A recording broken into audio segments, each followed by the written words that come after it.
2025 সাল তো বটেই, 2026 সালের ফেব্রুয়ারি চলছে, কিন্তু এখনো পর্যন্ত যদি বলি বাংলাদেশের সবচেয়ে বেশি উচ্চারিত নাম উসমান হাদি, খুব একটা ভুল আমি বলবো না। একাধিক ইস্যু কিন্তু প্রত্যেকদিন বাংলাদেশের রাজনীতিতে আসছে যাচ্ছে, কিন্তু হাদি ইস্যু এখনো পর্যন্ত বর্তমান। মানুষ ভালোবেসেছে হাদিকে, শোক প্রকাশ করেছে হাদির মৃত্যুতে, বিচারের দাবিতে উত্তাল হয়েছে বাংলাদেশ। অনেকে তো এটা বলছেন, হাদির যা জনপ্রিয়তা ছিল তাতে নির্বাচনে হয়তো তিনি জিতেও যেতে পারতেন, ফলে নির্বাচনের রং হয়তো হতে পারত তখন অন্যরকম। কিন্তু সেসব হিসাব নিকাশ থেমে গিয়েছে হাদির মৃত্যুতে। তবে নির্বাচনের মাত্র কয়েক ঘন্টা আগে সোশ্যাল মিডিয়ায় আবারও ঝড় উঠেছে উসমান হাদিকে নিয়ে। প্রশ্ন উঠেছে, হাদিকে মেরে আসলে কার লাভ হলো? অনেকে তো একেবারে সরাসরি বলছেন যে রাষ্ট্রের কোনো একটা অংশ বা কিছুটা অংশ সরাসরি এই হত্যাকাণ্ডের সঙ্গে জড়িত ছিল। হাদি হত্যায় বিচারের দাবিতে গত শুক্রবার উত্তাল হয় বাংলাদেশ।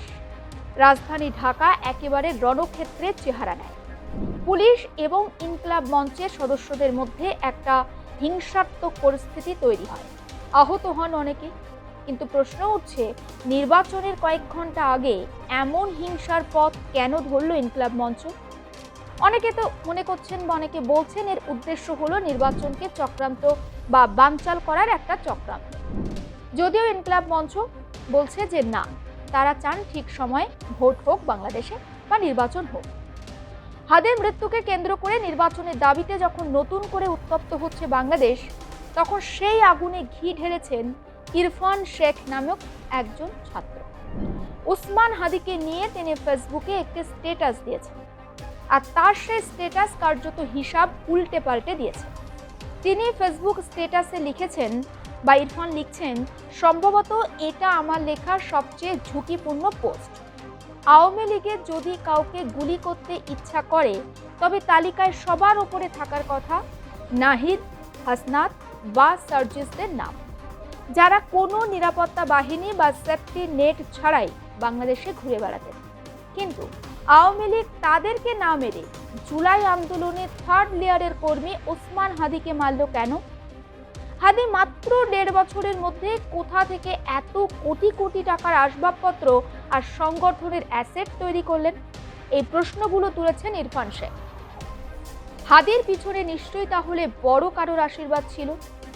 হাদি হয়তো ন্যাশনাল ফিগার ছিলেন না, কিন্তু তাকে সিগমা মেল বানানোর জন্য মিডিয়া মরিয়া হয়ে কাজ করেছে।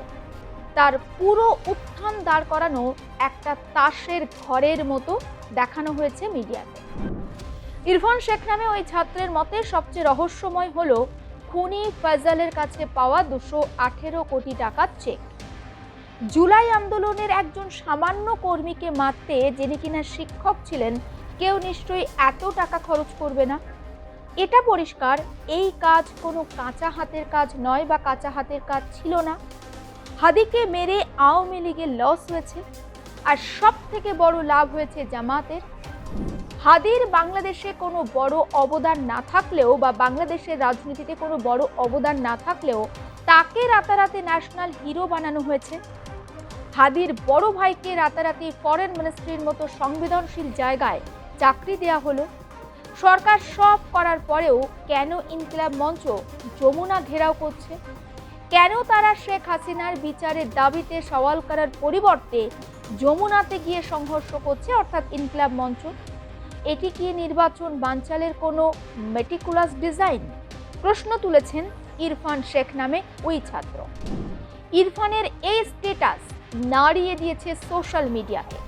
প্রশ্ন উঠেছে, খুনিরা কেন নাহিদ বা হাসনাতদের মতো হেভিওয়েটদের ছেড়ে তুলনামূলক লো প্রোফাইলের হাদিকে বেছে নিল? বিশ্লেষকরা বলছেন, হাদিকে মারা মানে কেবল একজন মানুষকে মারা নয়, উদ্দেশ্য ছিল একটি বিশেষ আদর্শ বা একটা বিশেষ গোষ্ঠীকে খেপিয়ে তোলা। হাদির এই দ্রুত গতিতে উত্থানের পিছনে আসলে কারা? সেই প্রশ্নটাই এখন সবচেয়ে বড় হয়ে দাঁড়িয়েছে সবার মধ্যে। তবে সবচেয়ে বিস্ফোরক মন্তব্যটি হলো ইরফানের 218 কোটি টাকার চেক নিয়ে। প্রশ্ন উঠেছে, জুলাই আন্দোলনের এক সামান্য কর্মীকে হত্যার জন্য কেউ কি এত টাকা খরচ করতে পারে, নাকি খরচ করবে, নাকি এই চেকগুলোও ছিল একটা পরিকল্পিত পরিকল্পনা যা নিয়ে সরকারের ওপর চাপ সৃষ্টি করা যায়? ইরফান শেখ মনে করছেন হাদিকে হত্যার সব থেকে বড় বেনিফিশিয়ারি বা সুবিধাভোগী হলো সেই শক্তি যারা হাদির মৃত্যুকে পুঁজি করে 2.5 মাস ধরে রাজপথ দখল করে রেখেছে শুধুমাত্র বিচারের দাবিতে। হাদি ইস্যু যেভাবে অন্য সমস্ত জাতীয় ইস্যুকে ছাপিয়ে গিয়েছে বা হাদি ইস্যুকে যেভাবে বাঁচিয়ে রাখানো হয়েছে বা দেখানো হচ্ছে, তা স্বাভাবিকভাবে রাজনৈতিক প্যাটার্নের বাইরে। বিশ্লেষকদের এক পক্ষ মনে করছেন হাদিকে খুনের মাধ্যমে অন্তর্বর্তী সরকারকে আরও দীর্ঘায়িত করে নিজস্ব স্বার্থ হাসিল করার জন্য অস্থিতিশীলতার বীজ বপন করা হয়েছে বাংলাদেশে। এখন প্রশ্ন ওঠে, হাদিকে তাহলে মারল কারা, বা আসলে মারল কে? খুনি ফয়জল আওয়ামী লীগ কর্মী, তিনি এই মুহূর্তে পলাতক এবং ভারতে রয়েছেন, এটা সত্য। কিন্তু সেই ফয়জলকে কে বা শুধুমাত্র কি আওয়ামী লীগই হায়ার করেছিল, বা কারা হায়ার করেছিল? নাকি এর পিছনে এমন কেউ আছে যারা জানতো ফয়জল ধরা পড়লে তার দায় আওয়ামী লীগের ঘাড়েই চাপবে এবং মাঝখান থেকে ফায়দা লুটবে অন্য কোনো তৃতীয় ব্যক্তি?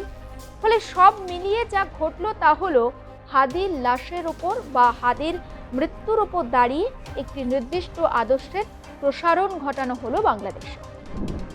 বাংলাদেশের জাতীয় কবি কাজী নজরুল ইসলামের পাশে যখন হাদিকে সমাধিস্থ করার মতো একটা সিদ্ধান্ত নেওয়া হলো, সেটাও কি খুব নৈতিক কাজ হয়েছে?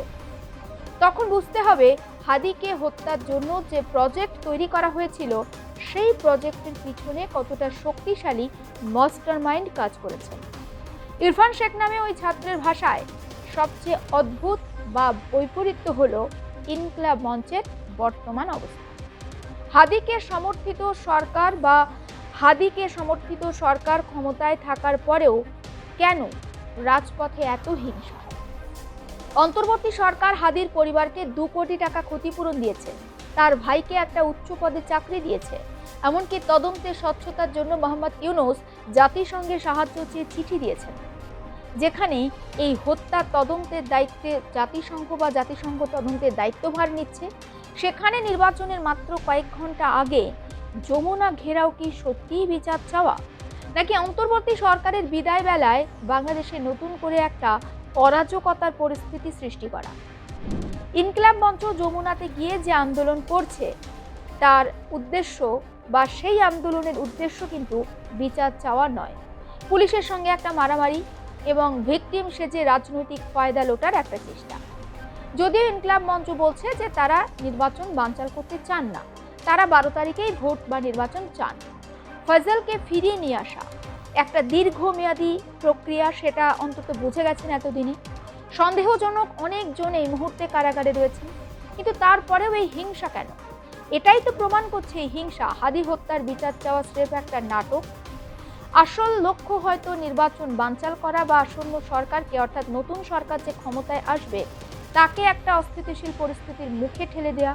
এই মুহূর্তে অন্তর্বর্তী সরকারের কি কাজ বা কি উচিত? অন্তর্বর্তী সরকারের উচিত দ্রুত ওই 218 কোটি টাকার চেকের মালিকের নাম জনসমক্ষে প্রকাশ করা।